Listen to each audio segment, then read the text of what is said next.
Today I want to talk to you about freedom from oppression. What do we mean by oppression? Oppression is imposed domination of another person or a group of people in order to control them mentally, physically, emotionally, and the worst of all, spiritually, in order to stifle their aspirations and limit their potential.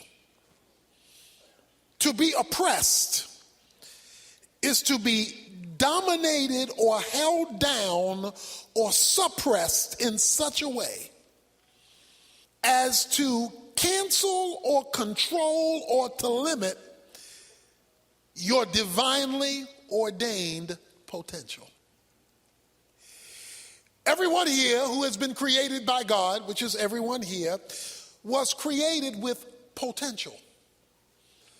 Things that God has endowed you with in order to realize your maximum abilities to be used under God.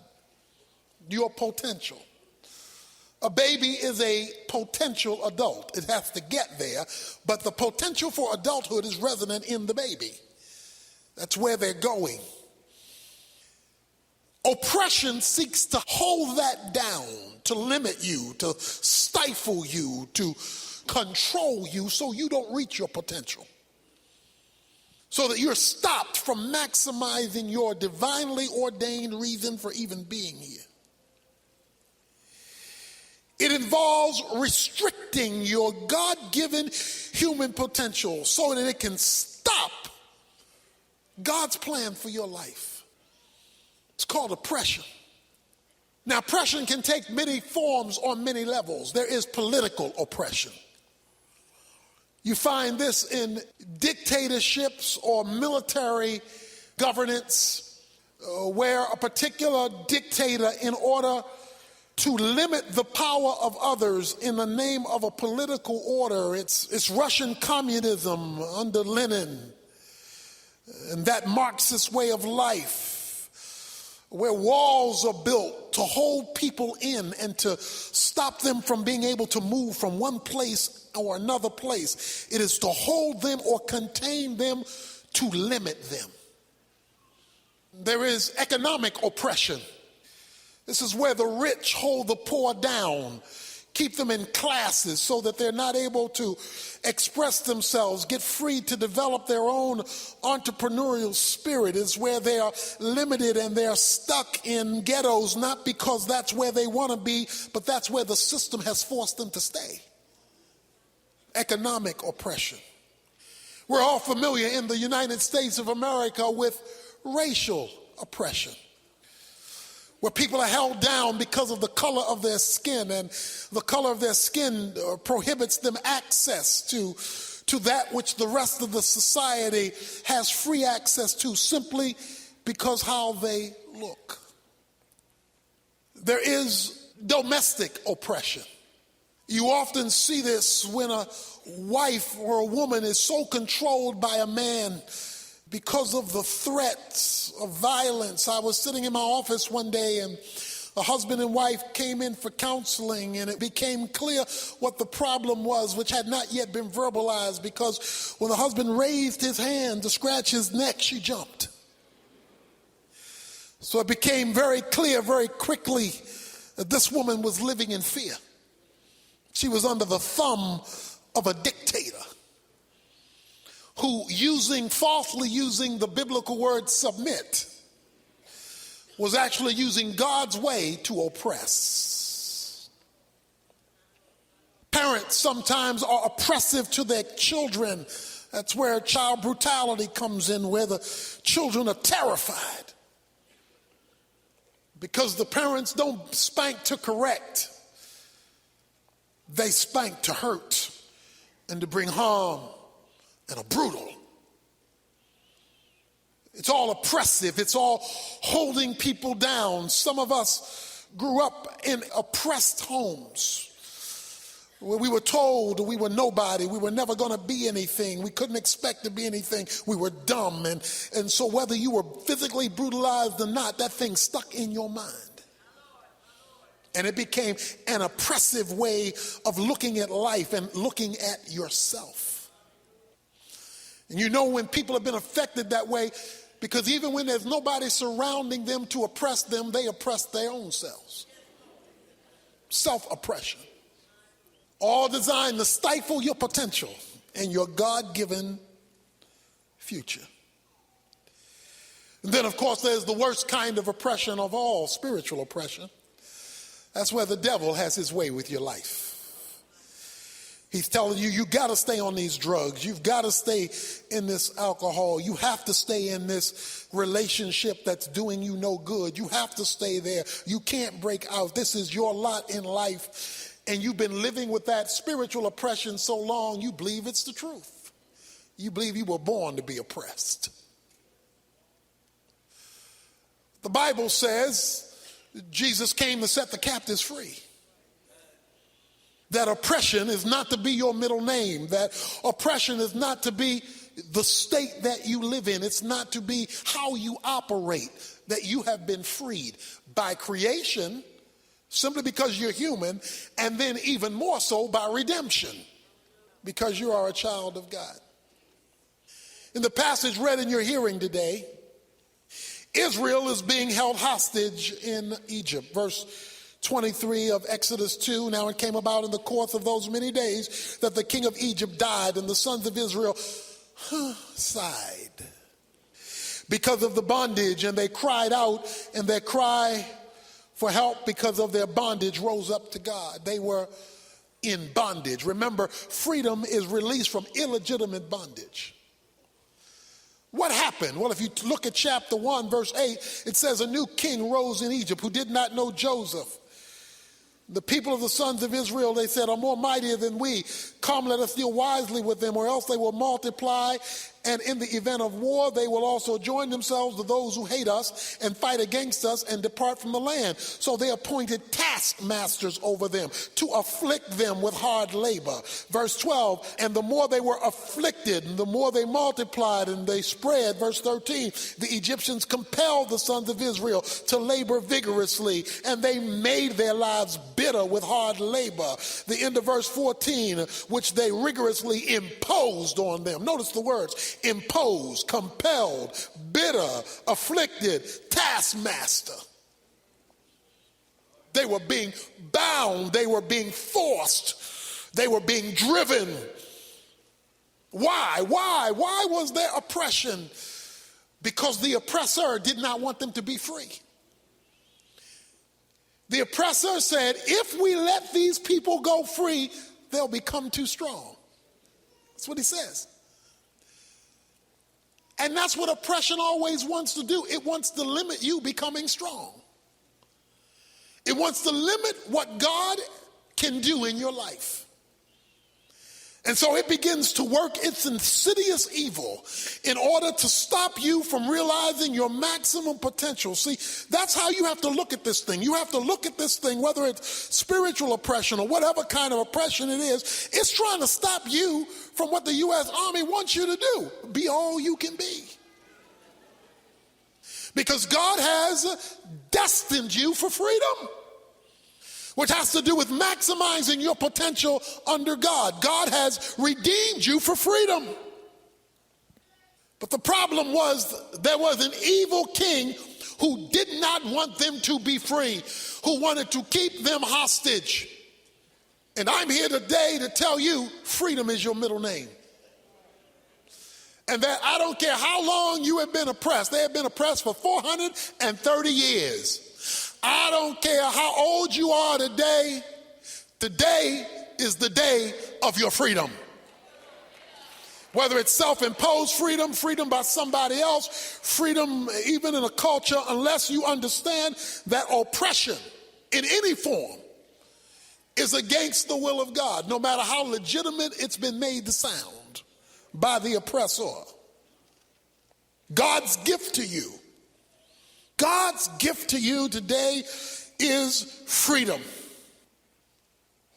What did the king want? The king of Egypt wanted to use the children of Israel to further his agenda. What does the devil want? to use you to further his agenda. What he doesn't want you to do is to find out what God's got in store for you. He doesn't want you to further God's agenda. He wants you to further his agenda. And he knows if he can hook you up on something that now controls you. That's why Paul says, I will be controlled by nothing. You can be led by people. You can be led by things. But once something is controlling you, it has taken over God's place in your life. And the Bible has a word for that. It's called idolatry. Nobody is supposed to be able to control you but God. Folk can influence, folk can lead, folks can direct, but they're not supposed to be able to put their thumb on you so that you define you by them rather than by what God has created you to be. It says that the people groaned in chapter 2. They sighed because of their bondage. Because oppression has a way of crushing the human spirit. It causes the spirit to just die, to just shrivel up. And you see it. You can see it on the face of a child who's been oppressed by a parent. You can certainly see it on a wife who's been oppressed by her husband. You can see it in a man's eyes who's been oppressed by his employer, who's been made to feel like nothing. Look, if you're a janitor, you're supposed to be a free janitor. See, it's got nothing to do with how much you make and what your title is. And that's why nobody has the right to your spirit but God. Now, they may want to crush your spirit. They may want to tear down your spirit. See, that's why it's very important that you know that God tells you you're free. Because if you don't know that God tells you you're free, then other folks will define you and will be given permission. See, one of the worst things about oppression is not only that you're oppressed, but that you give the oppressor permission to keep oppressing you. Because you don't know who you are. If I have a gold ring on and you don't like it, you ain't make it. So you don't get to tell me what it is. It's gold because the manufacturer said it's gold. Now, you say, well, that ain't gold. Well, if I don't know what the manufacturer said, and I'm listening to what you tell me it is, I may not think it's gold anymore because I've given you more power than the one who made it. But as long as I can go back to the receipt and I can see that the man who made it said it's gold, it really don't matter what you think it is, whether you like it, whether you agree with it, because I've been told by the one who made it that it's gold. Well, guess what? The one who made you say you're free. The one who made you defines who you are and defines who your reality is. So they were under oppression for all of this time. They were being held down. But then it says, verse 23 again of chapter 2, it came about in the course of those many days that the king of Egypt died, and the sons of Israel sighed, and they cried out. That means they had not been crying out until the king of Egypt died. Follow me now. It says, when the king of Egypt died after many days, then they cried out to the Lord. Which means they had been under the oppressor, the king of Egypt, for an extended period of time prior to them crying out to God. In other words, they got used to oppression until the king died. As long as the king was alive, they didn't like it, but they accepted it. When the king was no longer there to enforce it, they remembered God. You see, one of the things you need to understand, because the king, remember, in Egypt is the government. The king is the government. And it amazes me how much Christians look to the government to be surrogate God for them. And you know we do it because we want the government to do everything, the king. But he says, The king was the oppressor. The king was the one holding them down. It was only when the king was no longer there that they remembered that there was a God bigger than the king, because the king had obscured God. Now, I ain't trying to get political, although I could. But the Bible is clear that the government should be both limited and taxes should be low. That's the biblical principle. Government limited, taxes are low. You cannot be free if you're not also willing to be responsible. You got a teenager in your house and they want to be free.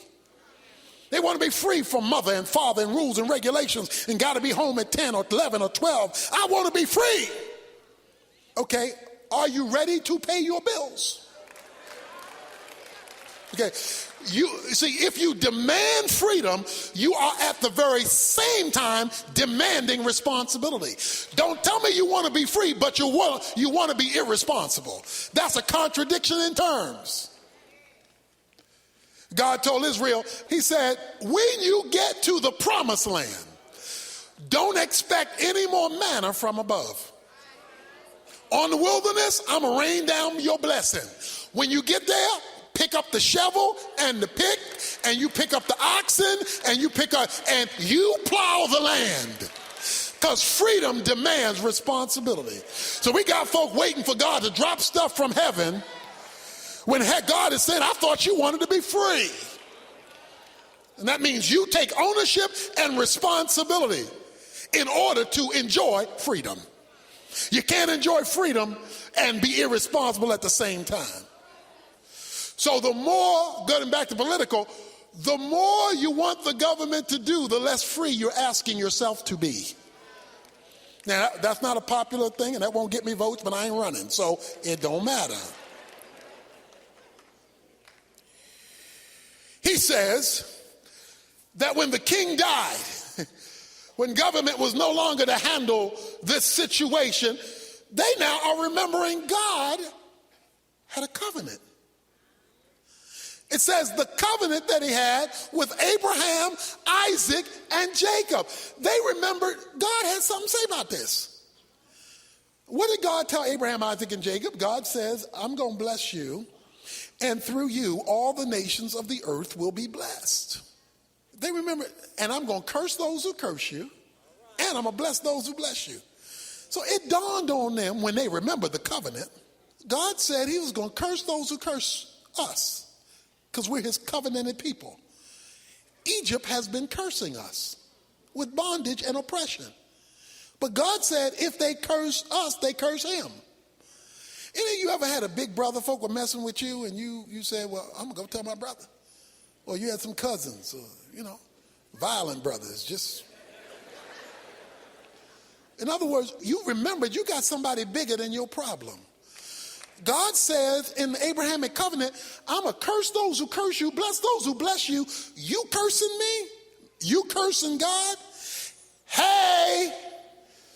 It says they cried out to God. They remembered the covenant. You see, here's what oppressors have some things in common. And the thing that an oppressor does not want you to have is information.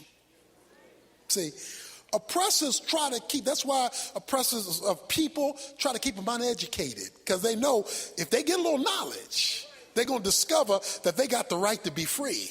You see, they want to keep you ignorant. They want to keep you uneducated about the realities that are yours. You see, they want to forbid you to get an education, or certainly an equal education. They want to hold you down informationally, because if you don't know, you can't go. The Emancipation Proclamation was signed January 1863. We didn't discover that in Texas till June 19th, 1865. That information about June 1863 was withheld from slaves in Texas. But we discovered, the slaves in Texas, in June 19, 1865, that in January 1863, slaves were set free. Folk been partying ever since. Juneteenth. Be partying ever since. You know what the party's over? Somebody gave some information. Now you're going to discover something as we go along, and that is parties are not enough. Parties are fun. In chapter 15, it says, when the people got through the Red Sea, they had a party. It says Miriam left out, and they all went dancing and celebrating deliverance. They celebrated deliverance, but you can be delivered and not free, because they were partying about deliverance, still wanting to go back to Egypt. So partying is not enough. Barbecues won't cut it. Oppressors always want to withhold information. See, a husband who's oppressing his wife and emotionally beating her down and maybe even physically, see, he doesn't want her to know. On the tail end of that verse of submission, it says, wives, submit to your husbands as to the Lord. See, all he wants, every time when I talk to a husband, he says she won't submit. But that's not the full verse. He doesn't want to know the other part of that verse. So when they're in front of me, I give them the rest of the story. That she is supposed to submit to you as to the Lord. So that if you're asking for submission in areas that God doesn't give you permission to ask for it or demand it, she is not obligated to submit to that. Now see, he get mad at me because I'm giving the rest of the information. Because oppressors don't want you to have the rest of the information, because they want to keep you under their thumb, because they want to control your future. Limit your destiny, so that you don't maximize your potential. And it's done on every single level. But it says they remembered the covenant. They remembered that God had made an agreement to curse those who cursed them and bless those who blessed them. But you see, if you don't know you're supposed to be free, if you don't know that that's your God-given right and your redeemed right as a Christian, you got a twofold right to be free. Creation and redemption. That is, freedom, remember, is not doing whatever you want. Freedom is illegitimate bondage being released from in order to maximize your calling under God. If somebody doesn't tell you that, then you'll think slavery is normal. And I'm supposed to be messed up, jacked up, defeated, not making anything of my life, on drugs, on alcohol, in relationships do you know the amount of women who live year after year in abusive relationships? In abusive relationships because they don't think they're supposed to be free. I had a couple in my office, and the husband is abusing the wife, and it was clear, it wasn't a question mark. And then he said the wrong thing to me. He said, she's my wife, I'll do what I want. I looked over at her and said, when you go home, pack your bags and leave that fool.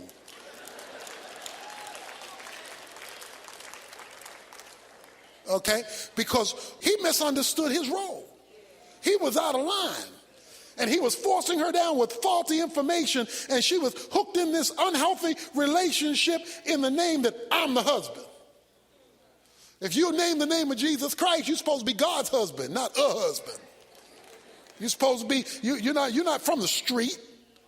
You don't get your information from who let the dogs out.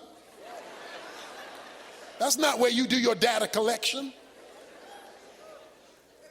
And so we got this faulty information, and we don't want to hear the rest of the story. And one of the ways you know people are oppressed is they keep wanting to go back to their oppressor. Remember, Israel said, chapter 14, look at chapter 14, verse 10. And Pharaoh drew near, and the sons of Israel looked, and behold, the Egyptians were marching after them, and they were very frightened. So the sons of Israel cried out to the Lord. Then they said to Moses, is it because there were no graves in Egypt that you have taken us away to die in the wilderness? Why have you dealt with us in this way, bringing us out of Egypt?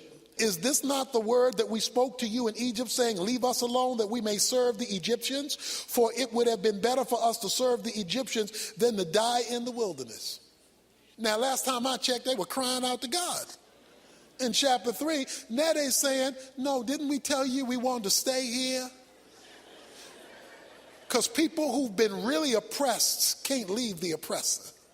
That's why they go back to the drugs and back to the alcohol and back to the unhealthy relationships. And they will go back to the situation because they've been so conditioned by oppression, that they are tethered back to it because they don't see their own value for freedom.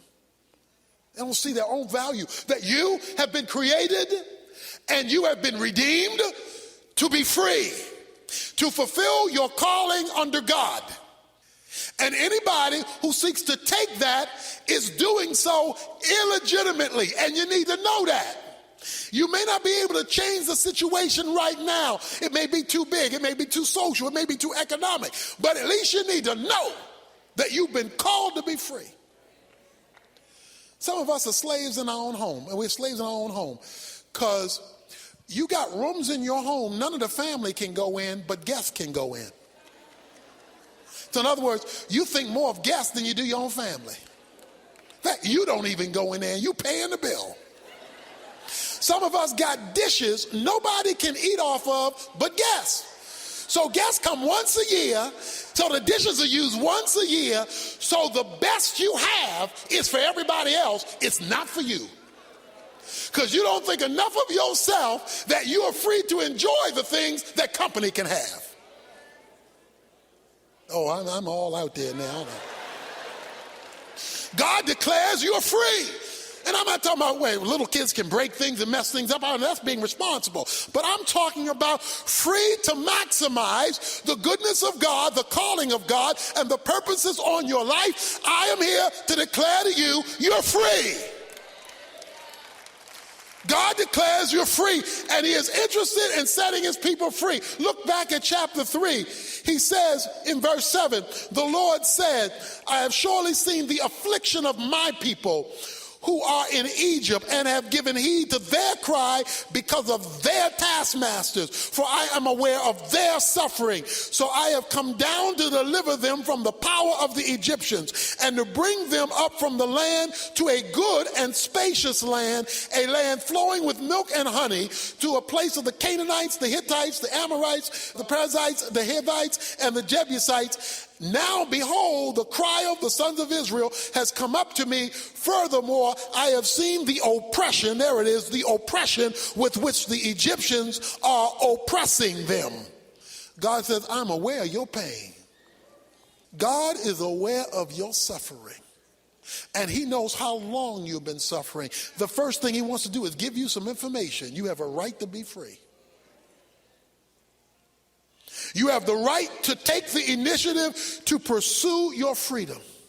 So how do you do that? Well, you got to remember, first of all, your covenantal rights. They remembered their covenant. They remembered God says, if they curse you, they curse me. They don't have a right to curse me. You've got to, first of all, know you have the right to be free, to be unencumbered from God's calling on your life. You know, you don't have the right to be irresponsible.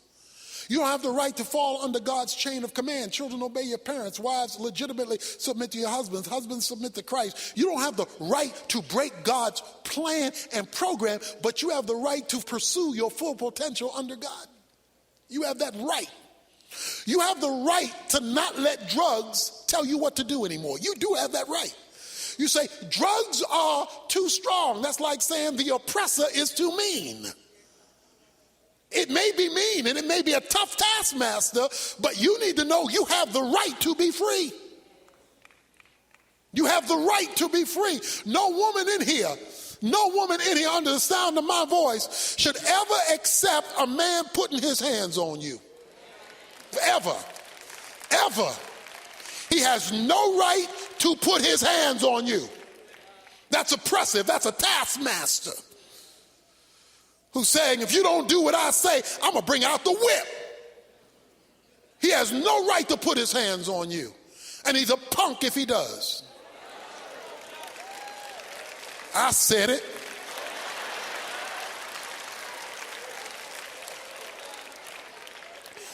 Talking about, she made me hit her. What'd she do? Pick up your fist and drive it into her face? Is that what she did? You won't say Mike Tyson made you hit him. Not if you sane, because he crazy. You have a right to be free. You need to know that God's covenant is a covenant that frees you. The book of Galatians talked about one of the great freedoms you need to know about is freedom from legalism. Legalism are rules set up to hold you religiously hostage. They are rules set up to hold you religiously hostage. You will always know a legalist because they always define their Christian life by what you can't do. Anything that the Bible doesn't prohibit is allowed. Folk can't just make up stuff you can't do. You can't make up stuff. That's how cults are. Cults make up stuff. What they do, notice what they do. They control people. See, they control people. See, ministries that do not give you the freedom to fulfill your calling under God aren't legitimate. They're controlling. They're, in the name of God, they're oppressive. And so they make you so fearful about God going to beat you up. They make you so fearful that God going to get you. So what they do is drive fear. And they drive fear so that you can give them their money, so that you can make sure you're at every service, so you can do that. And they make fear, your fear, as the driving point of how well you function. And nobody can function free living in fear. You can't function that way. You can't maximize your potential because you're always trembling. You're always nervous. God has said you have the right to be free. Jesus said, I have come to set the captives free. Luke 4. Freedom is your right. Secondly, you cry out to God.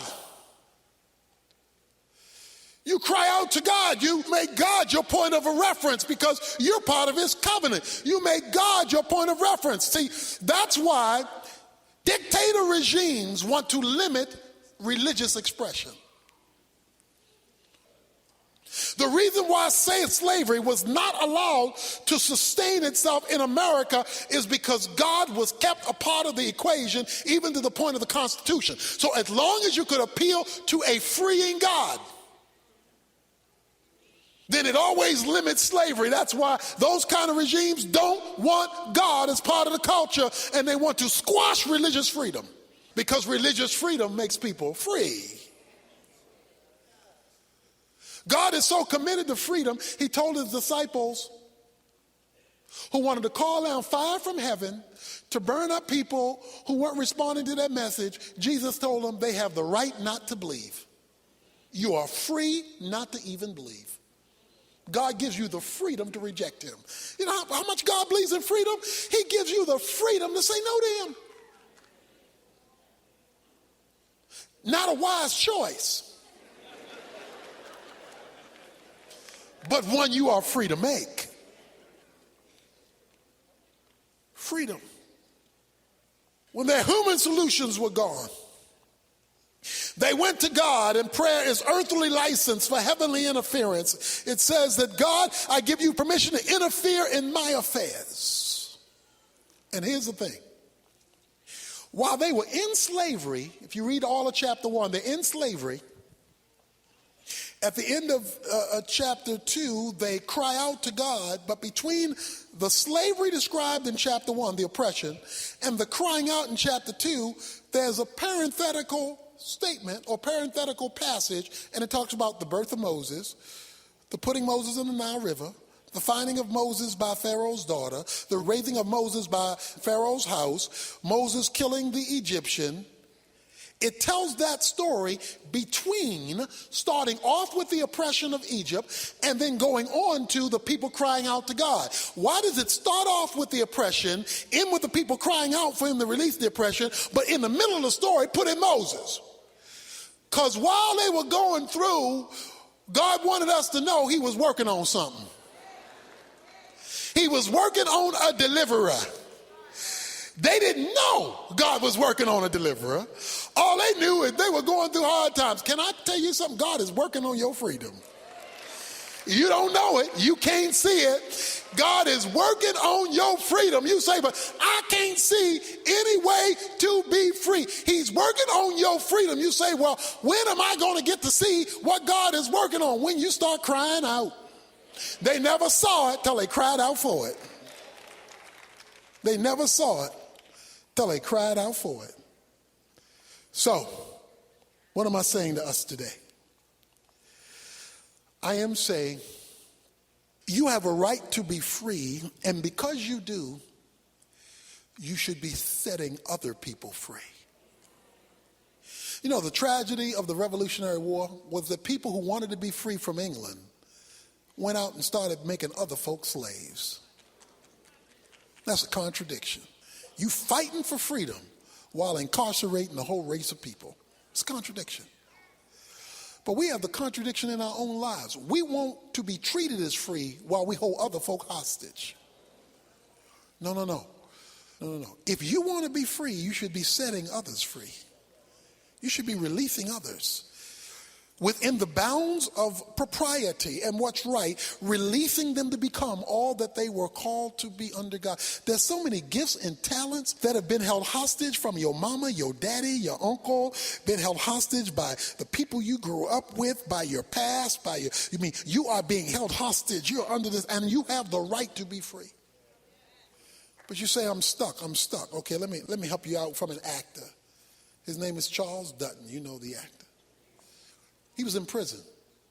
He was asked by a reporter one day, Charles Dutton was asked, how did you make it in prison? He said, the way I made it was I refused to decorate my cell. Okay, now you got to catch that. He said, the way I made it, I was incarcerated, couldn't get out. But other guys would have pictures up in their cells. They put flowers up in their cell. I wouldn't put any pictures up there. I wouldn't put any flowers because I was going to never make this home. Don't make your oppression home. Don't make that home. Don't act like this is where I'm supposed to be for the rest of my life, so I might as well get comfortable here because I'm stuck. As long as God is part of the equation, you're not stuck. And you always look for that day when he's going to break through and open up that cell door. Don't put pictures up in your oppression. Don't make it think like this is the only place I'm ever going to be, and I'm never going to be nothing, and I'm never going to make anything out of my life, and I'm never going to make enough money to pay my bills, and I'm never going to be able to be used of God, and I'm never. That's putting pictures up in your cell. No, you never call an oppressed situation home. Don't call it home.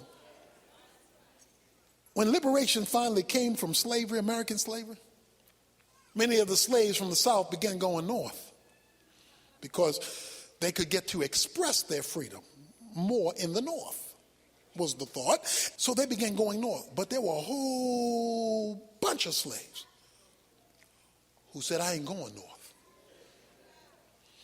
And the reason I'm not going north is I've been a slave all my life. I didn't raise slave children, and I didn't raise slave grandchildren. I got married in slavery. Slavery is all I know.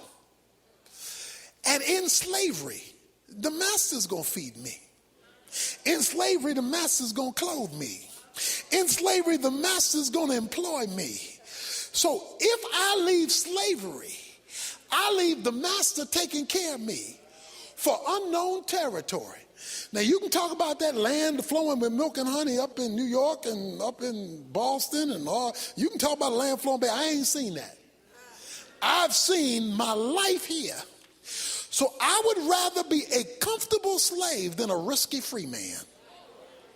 In other words, you can get so used to decorating your cell, you decide slavery is home.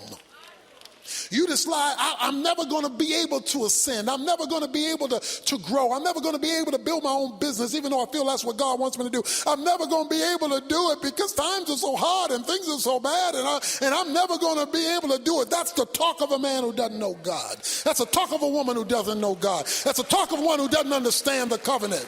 God has declared you have the right to be free. Act like a free man. Walk like a free man, even if you have to walk in your cell.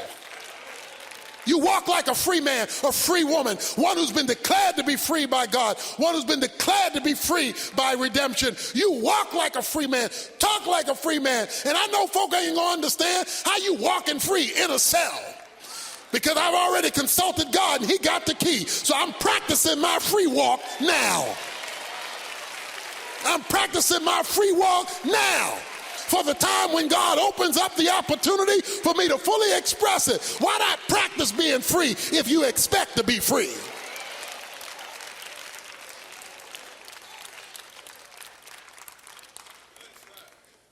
There's somebody here who needs to be set free from something, and you got a right to be free. You have a right to be free. That's your right, your God-given right to be free, to be released from illegitimate bondage, to pursue your calling unto God. I don't care what the devil has told you and who he's used to speak it. That's a lie. That's a lie. Your bondage is a lie. You say, but you don't know how long I've been there. It's just been a long lie. Because you got a right to be free.